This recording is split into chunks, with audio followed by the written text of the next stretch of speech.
बिस्मिल्लाहिर्रहमानिर्रहीम। मैं डॉक्टर इमाद हूँ और आप देख रहे हैं मेरा यूट्यूब चैनल। मैं मौजूद हूँ आज धनौला मंडी में। आपको सूरत हाल दिखाते हैं। यहाँ पे हर किस्म के जानवर मौजूद हैं।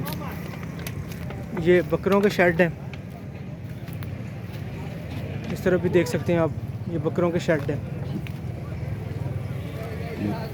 बड़े खूबसूरत जानवर हैं यहाँ पे मौजूद। लेकिन एक चीज़ जो आप यहाँ पे देख सकते हैं कि चंद एक गाहक हैं, गाहक नहीं है। तो इसकी दो वजूहात हो सकती हैं। एक वजह इसकी ये है कि शदीद गर्मी है, दोपहर का टाइम है, और दूसरी वजह इसकी ये हो सकती है कि जानवरों के रेट ज़्यादा हैं। तो एवरेज रेट इसमें बकरों का 45 से 50 हज़ार से शुरू होते हैं, और उसके बाद फिर वो जिस तरह का जानवर होता है उस तरह का उसका रेट है। तो इस तरफ मैं आपको दिखाऊं कि ये छतरे हैं।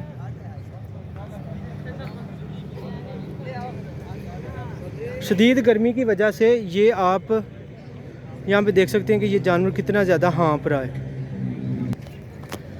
इस तरफ यहाँ पे ऊँट मौजूद हैं। जो दोस्त ऊँट लेना चाहें वो ऊँट ख़रीद सकते हैं। और दूसरी तरफ लेके चलता हूँ, वहाँ पे बच्चे मौजूद हैं। ये इस मंडी में बड़ा खूबसूरत बच्चा मौजूद है, माशाल्लाह सेहतमंद है, हेल्दी है। इस तरफ आप देख सकते हैं कि ये बच्चे मौजूद हैं, माशाल्लाह खूबसूरत और हेल्दी। कट्टे भी हैं। तो जो दोस्त जो चीज़ लेना चाहे वो इस मंडी से ख़रीद सकता है। तो मैं अपनी इस वीडियो से एक पैगाम देना चाहूँगा कि अपने तमाम जानवरों को स्कंजबीन का इस्तेमाल करवाएं, लीमू का इस्तेमाल करवाएं।